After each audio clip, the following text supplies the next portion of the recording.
أعوذ بالله من الشيطان الرجيم بسم الله الرحمن الرحيم الحمد لله رب العالمين والعاقبة للمتقين والصلاة والسلام على رسولنا محمد وعلى آله وأصحابه أجمعين. Bugünkü dersimiz ikinci ders Allah'ını tunuş. Allah'ını tunuş. Ötken saatte biz Allah'ını tunuş dersimizdeki birincisini kılgandık. Bugün Allah'ını tunuş dair boğan dersimizin ikincisini başlayımız.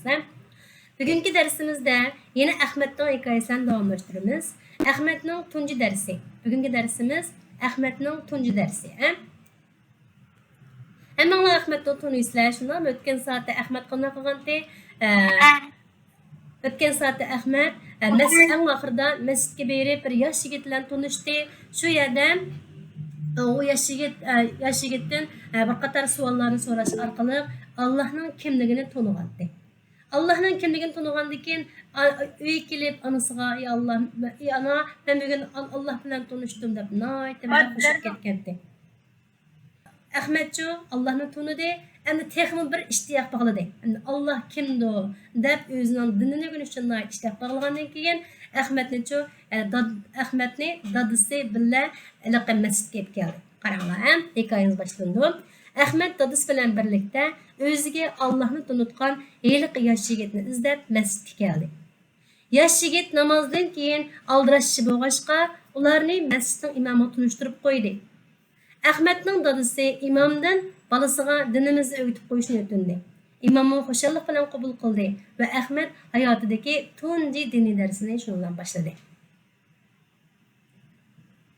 Dadisi kelib Ahmetni qanday qildi? Ahmetni mushu imomga shagird qilib beribdi. Ahmetning ustozi masjidning imomi bo'libdi. Endi ular darsni boshladi endi. Dars kelayli. Ustoz nima dedi? Balam, dinimizni o'rganish uchun avval bizni yaratgan Allohni va Allohning payg'ambarini tanishimiz kerak. Bugun Allohning kimligi haqida sana so'zlab beray dedi va darsni boshladi. Ya'ni bugungi darsning temasi nimkan? Allohning kimligidan boshlaydi ekan ustozi. Ustoz darsni boshladi. Payg'ambarimiz Muhammad sallallohu alayhi va sallamning payg'ambarligining 3-yili edi. Makkadagi mushriklardan bir qanchasi payg'ambarimizning yoniga kelib, "Ey Muhammad, sening Robbingning kimligini biz so'zlab beramsan?" dedi. Shu savolga javoban Alloh taolo Jibril alayhisalom orqali Ixlos surasini tushirib berdi. Bu surada Allohning kimligi nihoyat aniq bayon qilingan. Avval sana u surani o'qib beray, ondan ma'nosini tushuntirib qo'yay bo'lamdi, dedi ustoz. Bo'ladi ustoz dedi. Ya'ni ustoz bu yerda nimaga Ahmadga mushu payg'ambar alayhisalom payg'ambar bo'lib 3-yil nozil qilingan Ixlos surasini tushuntirib bermoqchi. Bu Ixlos surasining tushish sababi bor. Qachon tushgan desanglar payg'ambarlikning 3-yilisi. 3-yilisi tushgan. Andan keyin bu oyatniki bu suraning tushish sababi bo'lsa Mekkadagi mushriklar payg'ambar alayhisalomga qochib kelib, "Nima debdi? Ey Muhammad, sening Robbingning kimligini biz so'zlab beramsan?" degandan keyin Alloh taolo mushu savolga asosan, mushu savolga javob bo'lgan holatda Jibril alayhisalom orqali Ixlos surasini tushirib beribdi. Ya'ni bu surada Allohning kimligi, Allohning qanday bir zot ekanligi nihoyat aniq bayon qilingan. Endi avval o surani o'qiylik, undan keyin ma'nosini tushuntirib qo'yaylik. İxlas suresi. Ayşe okuma Arapçasını. Bismillahirrahmanirrahim. Qul huvallahu ahad. Allahu samad. Lam yalid wa lam yulad wa lam yakul lahu kufuwan ahad. Maşallah. Ey Muhammed, ittaqi Allah nurdur. Hemme Allah'a baştır. Allah bala kanun emez. Tuğanlı emez. Hiç kişi onunla kandaş bulalmaydı. Yaxşı, maşallah. Maşallah. Allah emanet razı olsun. Yine bu İxlas suresi. Yine bugünkü derste Ahmet dersi nima o'rganibdi? Ixlos surasiningki ma'nosini o'rganibdi. Biz bu Ahmet bilan birlikda Ixlos surasining ma'nosini tushunib o'tamiz. Endi hikoyamizga keyinga kelaylik.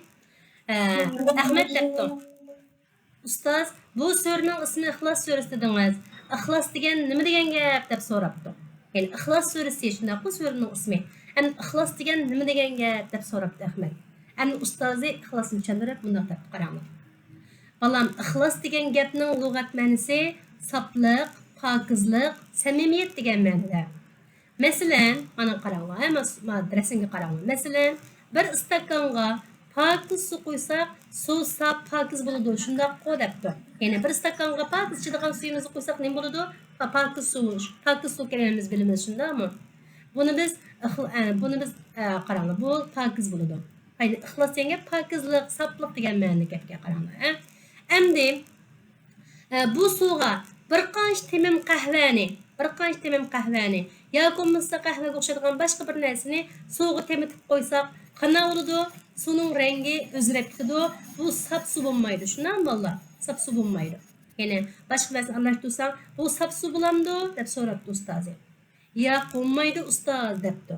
Ya'ni shunga o'xshash ixlos deganlik yolg'iz Allohga hech narsani aralashtirmasdan faqat Allohning roziligini ko'zlab ibodat qilish deganlik.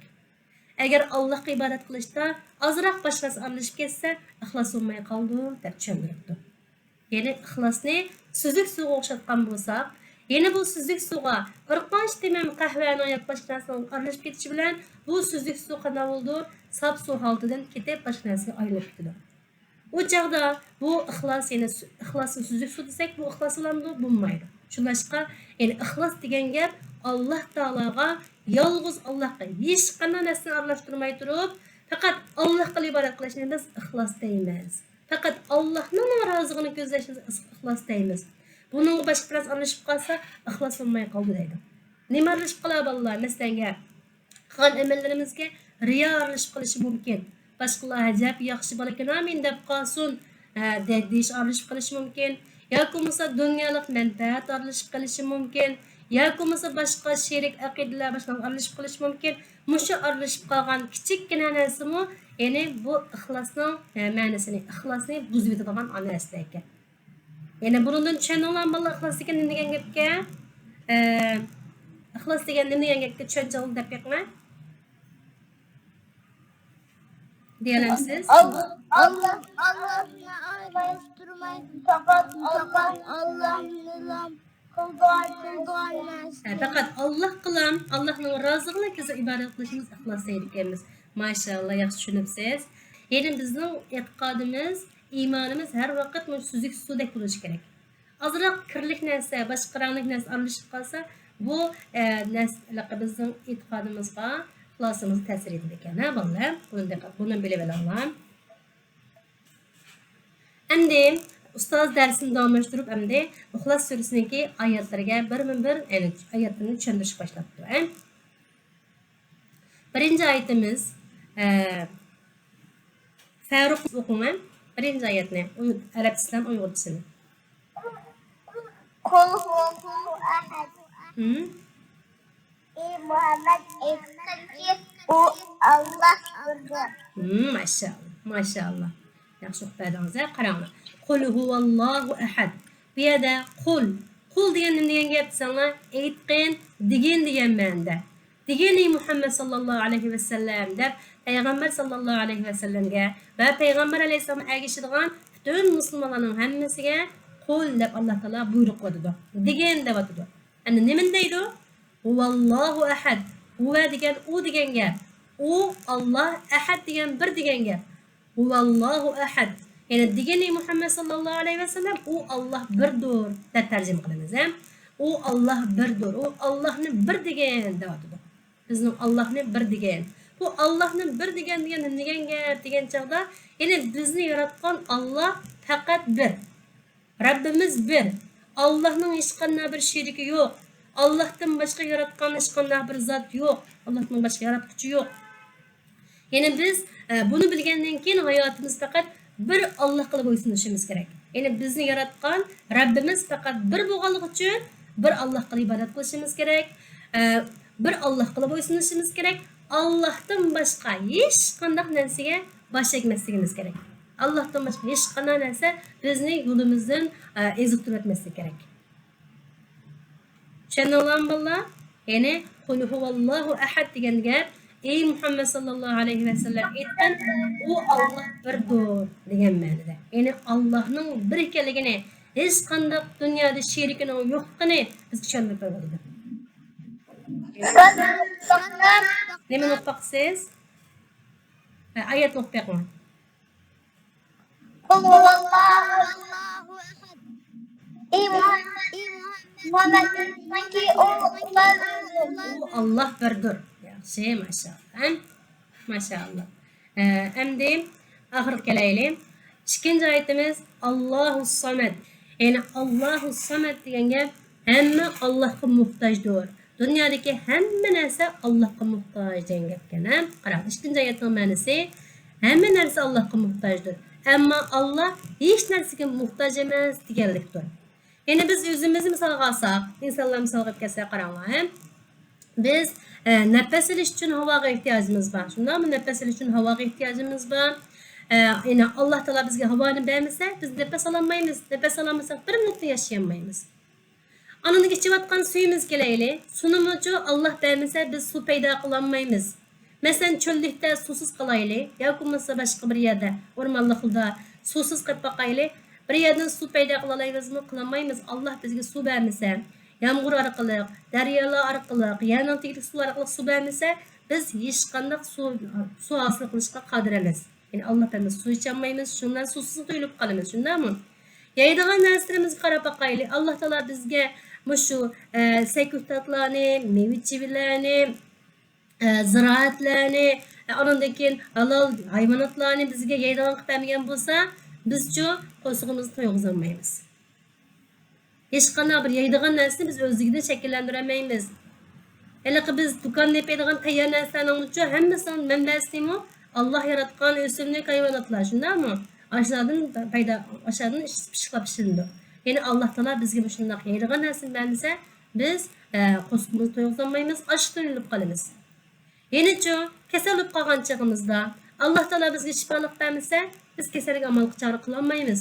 Yani Allah Taala shu kasalning shifosini bizga bermasa, doktorlarga bildirmasa, yani shu kasaldan o'lib ketamiz, yashay olmaymiz.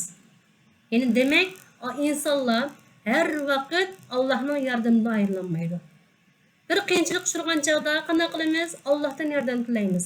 Allohdan boshqa yordam tilaydigan hech qanday bizning yordamchimiz yo'q. Yani Allahu Samed. Samed bo'lgan Allohdan yordam tilaymiz. Shunga o'xshash hayvonotlar qaranglar. Hayvonotlar qaranglar, o'simliklar qaranglar, hammasi Allohga muhtoj. Hayvonotlar biz insonlarga o'xshash oksigenga muhtoj, suvga muhtoj, shundaymi? Yaşaydigan tuproqqa muhtoj, yeydigan narsalarga muhtoj, o'simliklarmi shundoq. Hamma narsani quyosh nuriga muhtoj degandek, o'simliklarmi quyosh nuri bo'lmasa, suv bo'lmasa, tuproq bo'lmasa, bu narsa yashay olmaydi. Ya'ni butun Alloh yaratgan mahluqotlarning hammasi Allohga muhtoj. Endi Alloh bir narsaga muhtojmi? Yo'q, Alloh Taolo muhtoj emas. Alloh Taolo bizga o'xshash yemaydi, ichmaydi. Allah Taala o'zi noyitim qudratli zot. Noyitim qudratli zot. Bizning hech qaysimizga ehtiyoji yo'q Allohning. Allah noyitim buyuk, noyitim qudratli bir zot. Biz degan Allohningki kichikkina qullari. Yani bizning ibodatimizga, bizning duoyimizga, bizning o'qishimizga Allohning hech qanday ehtiyoji yo'q. Balki bizning Allohga ehtiyojimiz bor. Allah'ның mehr muhabbetiga, Allah'ның razılığa erişishga ehtiyojimiz bor. Shunlashqa biz Allohga ibodat qilamiz. Yani Allah hech qanday narsaga muhtoj emas, balki butun narsa, butun mavjudotning hammasi Allohga ehtiyojli. Allohga muhtoj. Tushundinglarmi bolalar?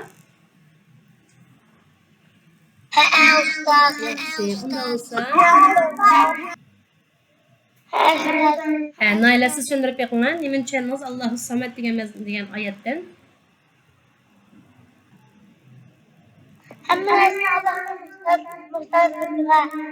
Hamma narsa Allohga muhtoj ekan, shundaymi? Biz nimaga muhtoj ekanmiz insonlar? Biz nimaga muhtoj ekanmiz? Alloh yaratgan nimalarga muhtoj?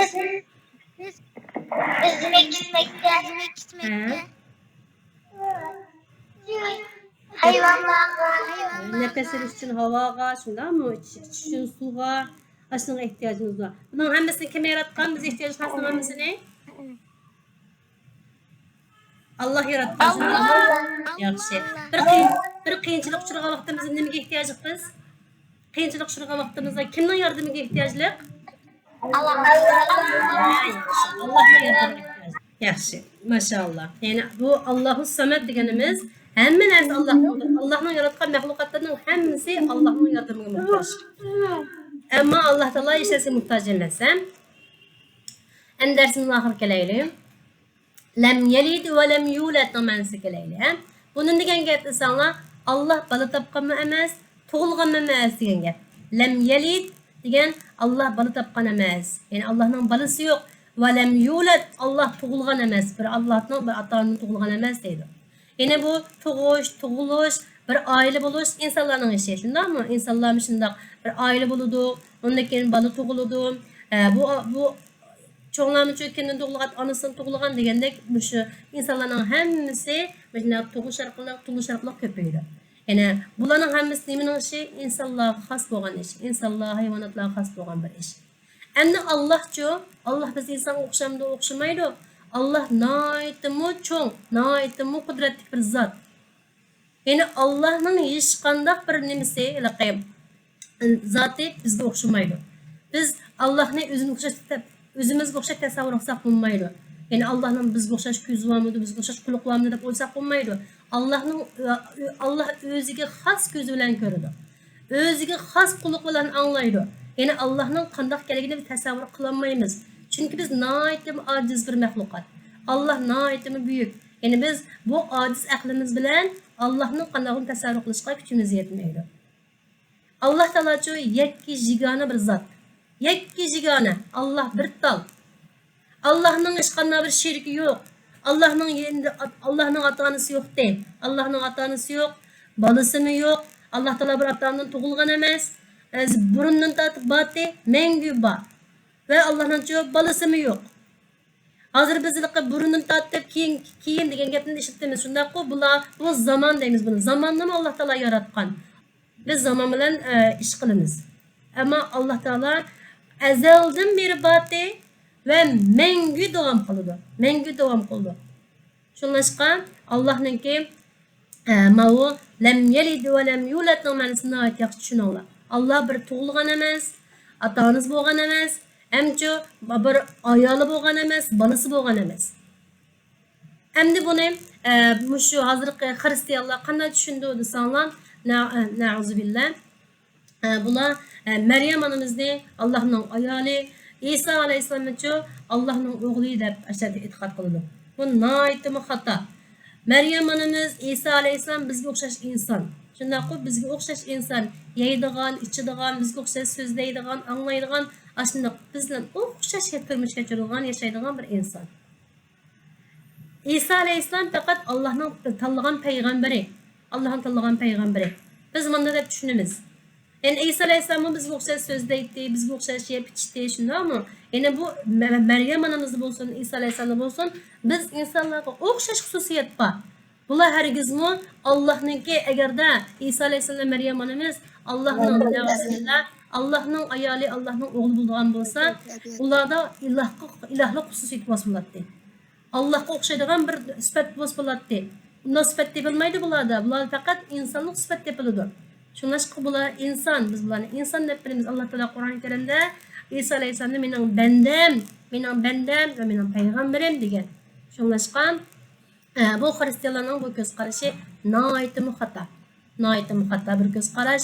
Uningga hargiz ashundami deya diqqatli o'ylab qolmanglar. Allah Taala nihoyatda qudratli, yakki jigona bir zot. Uning ayoli yo'q, uning bolasi yo'q, uning ota-onasi yo'q, uning bir oilasi yo'q. Allah Taola'niki. Yakki jigona bir zot. Bu balliq bo'lish, oilasi bo'lish, ayoli bo'lish, bolasi bo'lish degan gapchi faqat insonlarga xos bo'lgan bir ish. Endi tushundinglarmi bolalar? Lam yelid va lam yulad ma'nosini tushundinglarmi? Muhammad siz tushuntirib beringlar. Lam yelid va lam yulad ma'nosini degan gapga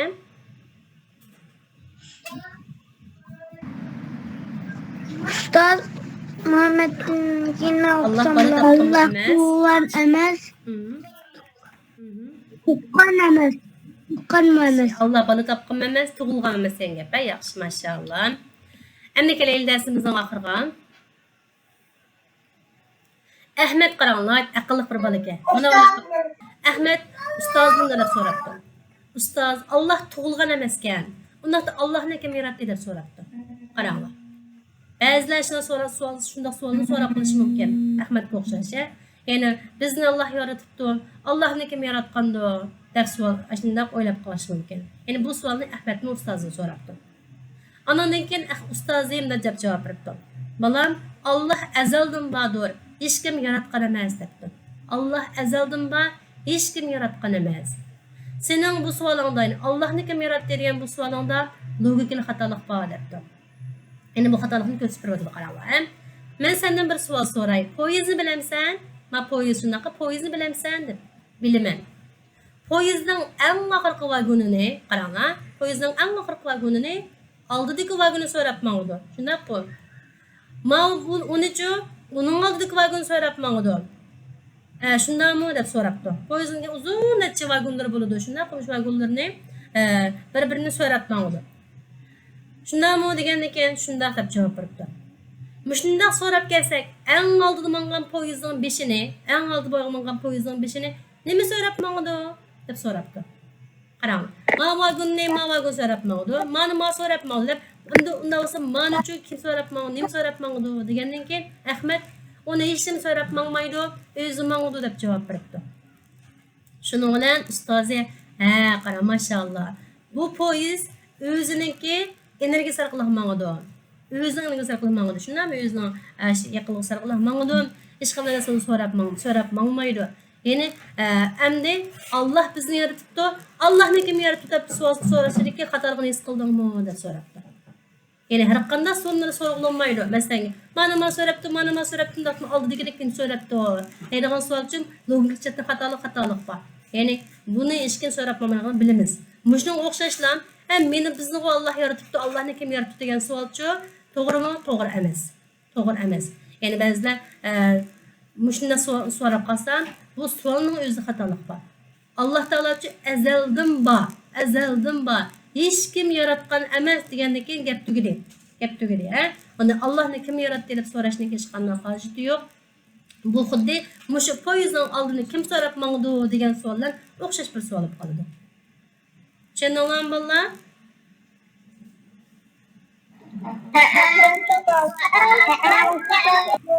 Tushundingizmi? Sizin oddiy savol so'rab boqay.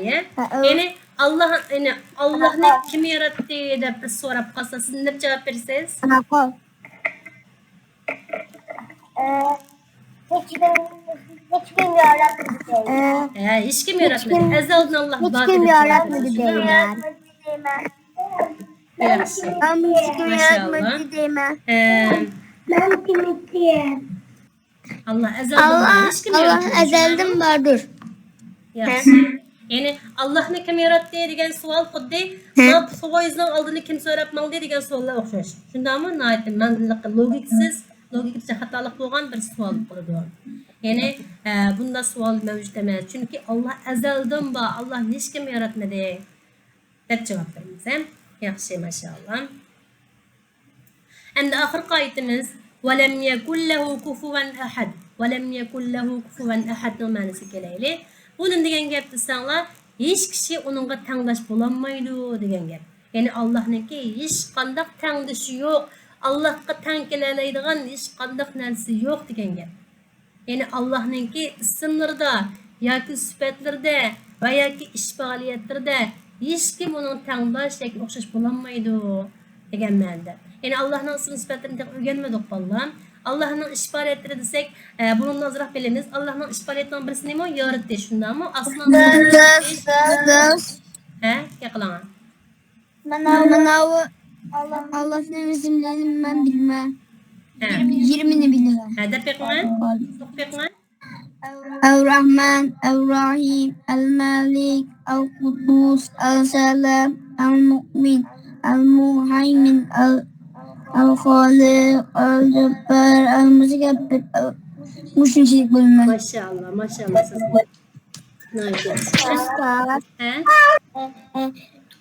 hayvan cennetga kiremdi. Hayvan canlıqqa kirdi.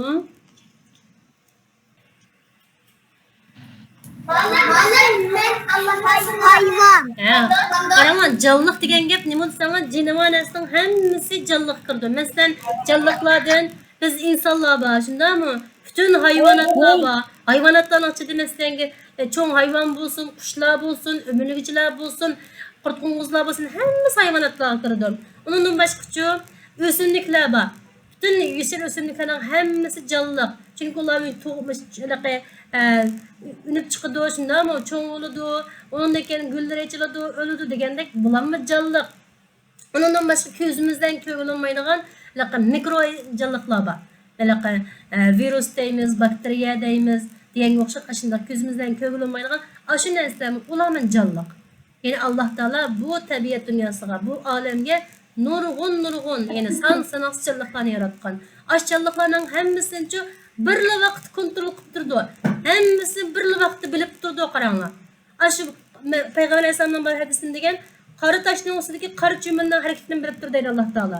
Ya'ni qora toshning ustidagi qora chumilni biz ko'zimizdan bakroq diqqat qilmasak ko'rolmaymiz. Ammo lekin Alloh taolo hammani bilib turdi. Hamma bilib turdi. Hattoki bir tamim so'ning ichida mikroskop bilan kuzatsanglar nurg'unlagan canlıq chiqadi. Ash canlıqdan Allohning xabari bor. Allah hammani noyitimi mukammal yaratgan, hem yaratgan bu mahluqotlarni bütün olamni her vaqt boshqarib turdi, kontrol qilib turdi. Bu shu narsaning hammasi Allohning intizomiga, Allohga bo'ysungan holatda bir inson bilan shunday yashaydi. Ya'ni mana gapimiz ham shu darsimiz kelayli. وَلَمْ يَكُنْ لَهُ كُفُوًا أَحَدٌ ma'nisi hech kishi tutraman gapini qolay. Hech kishi uningga tanglash bo'lanmaydi degan gap. Ya'ni nima jihatdan tanglash bo'lanmaydi? Allohning ism sifatlarida, yoki ish faoliyatlarida har qanday jihat Alloh taolo tanglash bo'ladigan bir narsa yo'q. Masalan, qarang, bir misol keltirsak, ham yaxshi tushunasizlar. Alloh taolo go'zal yaratishda tanglassiz. Shunami yaratishda tanglassiz deb qolmasdan balki Naytimin güzel yaratqıcı Allah Teala. Mutasavvir degan sifati var. Naytimin güzel yaratqıcı. Özümüzge qarab bakaylı, şunam tabiat dünyasına qarab bakaylı, kuşlara qarab bakaylı, beyliklara qarab bakaylı. Bir-birinden güzel yaratılgan. Yani bu güzel yaratış Allah'ınki bir sifati desek. Endi Allah yaratgan mush tabiat manzirisini, aşağı yaratgan mahlukatlardan birini, bir tabiatning bir manzirasi güzel olan keltiranglar. Bir o'rmonliq, bir yoki bir bog'cha, shuni misol keltiranglar. Mushu manzirni, Alloh yaratgan mushu manzirni bir insonni yaratishi hargiz mumkin emas. Yaratishdan qilganmaymiz, balki mushu Alloh yaratgan manzirni, ya'ni bir rassom mushuning o'xshash sizib baqay desa, masalan, qog'oz qalam bilan tutib, o'xshash sizib baqay desa, o'xshashni sizolmaydi. Aşağı bir kadar o'xshaydigan sizamaydi, ama Allah yaratgandek andaq mükemmel şekilde güzel bütün ayrıntılar bilan andaq sizishi muqaddim mumkin emas. Yine bir qarang, o'ylab beqinglar, Allah shunday güzel yaratishga qodir, ama biz Allah yaratgan narsani bunda qalam bilan sizishga o'xshash sizishga qodir emas. Yani shuni bilalaymizki, yani Allah Taolaga tanglash bo'ladigan, Allah Taolo tang keladigan hech qanday narsa bu dunyoda mavjud emas. Shuningga biz bir qiyinchilik yo'liqqan vaqtimizda hech qanday narsa tanglash bo'lmaydigan Allohdan yordam tilashimiz kerak. Bizni bo'zaqotqanlar kuchli odamlar bo'lishi mumkin. Noyitimiz zolim, hech kim dunyoda tang kelmaydigan kuchi va bir zolim bo'lishi mumkin. Masalan, Xitoylarga o'xshash. Endi buningdan zo'r qudratli kim bor? Alloh bor. Allohning tangdoshi yo'q. Noyitimi qudratli bir zot. Alloh taolo ularga albatta tang kelalaydi. Bir kun deyish bilan ularni hukm qilib qilalaydi. Alloh shunchalik qudratli zot. Endi biz yordamni kimdan kutamiz? Ya'ni mushundaq hech qanday tangdoshi bo'lmagan, mush olamlarning Robbi bo'lgan, noyit qudratli bo'lgan Allohdan yordam kutishimiz kerak bo'ladi. Çünkü Allah'ın tangdoshi yo'q darajada qudratli bir zot. Hech qanday narsa hech kimning tanglash bo'lmaydi. Shuni bilan Ixlos surasining tafsirisini so'zlab bo'ldik. Ustoz debdi oxirida tushundimmi, tushundim debdi. Endi oxirida darsdan keyin Dersini tushuntirib bo'lgandan keyin mana deb qaranglar ustoz. Balam, Ixlos surasini o'qishning nihoyat ko'p fazilati bor. Payg'ambar alayhisalom bu surani o'qish Qur'on Karimning 3dan 1 o'qishdan barobar degan. Shunga bu suraning ma'nosini bilib qolmasdan har kuni ko'p o'qigan, bo'libmi uxlashning oldida o'qishni unutib qolmagan debdi. Shundan Ahmad ma'qul ustoz, men yana bir qatam kelguchilik, eningiz kelguchilik yodlab har kuni o'qiyman debdi. Qaranglar. Qur'on Karim 30 pora shunday 30 paradan tarkib topgan. Bu 30 paraninki 3dan 1 kaç para olduğunu sana 10 para oldu. Şundan mı 10 para oldu. Peygamber Aleyhisselam İhlas suresini bir qatim o'qishni mushu 10 para Qur'on o'qishdan baravar degan. Ya'ni bir hadisda Peygamber Aleyhisselam sahabalarning qishiga kelib deydi. Bu kecha qaysinglar Qur'onning 3dan 1 o'qish qadri bila olasizlar degandan keyin Peygamber sahabalar ey Rasululloh qanday o'qib olaymiz, qanday uni aloqa kuchimiz yetadi degandan keyin Peygamber Aleyhisselam İhlas suresini o'qinglar. İhlas suresi Qur'on Karimniki 3dan 1 baravar degan. Yani Qur'on Karimning yana bir tahlil qilib baqsaq bollar, Qur'on Karimniki 3dan 1da Allohning birligi, Allohning borligi, mushu tavhidga aloqador bo'lgan oyatlar bor. Qur'on Karimning 3dan 1 qismida tarkib topgan oyatlarning hammasi tavhidni tema qilgan, Allohning birlik va borligini, Allohning qudratini, Allohning sifatlarini bizni so'zlab bergan oyatlar. Endi bu İhlas suresi uchun biz o'rganib o'tgan İhlas suresimi Allohning birligini, shundaymi? Allohning hech qanday narsaga ehtiyoji emasligini, balki hamma narsa Allohga ehtiyoji ekanligini, Allohning bolasining yo'qligini, shundan tug'ilgan emas, balki tuqqan emas, tug'ilgan emas ekanligini, Allohning hech qanday jihati tangdishining yo'q bir zot ekanligini bu İhlas suresi so'zlab beradi. Bizga Allohning kimligini noyatimi yig'inchoqlagan asosda bizga ifodalab beradi. Shuningdek bu sura Qur'on Karimning 3dan 1 qismiga barobar. Yani bu surani ko'p o'qigan chig'imizda Alloh taolo noyatimi ko'p bizga savob berdi. Shuningdek har kuni esimiz kelsin İhlas suresini o'qishni odat qilaylik bollar. Yani hatta İhlas suresini yodlab, ko'pincha yod bilishinglar mumkin. Yodlab namozlarimizda, namozning sirtqi vaqtlarimizda, bo'lib uxlashdan oldida İhlas suresini o'qishni o'zimizga odat qilaylik.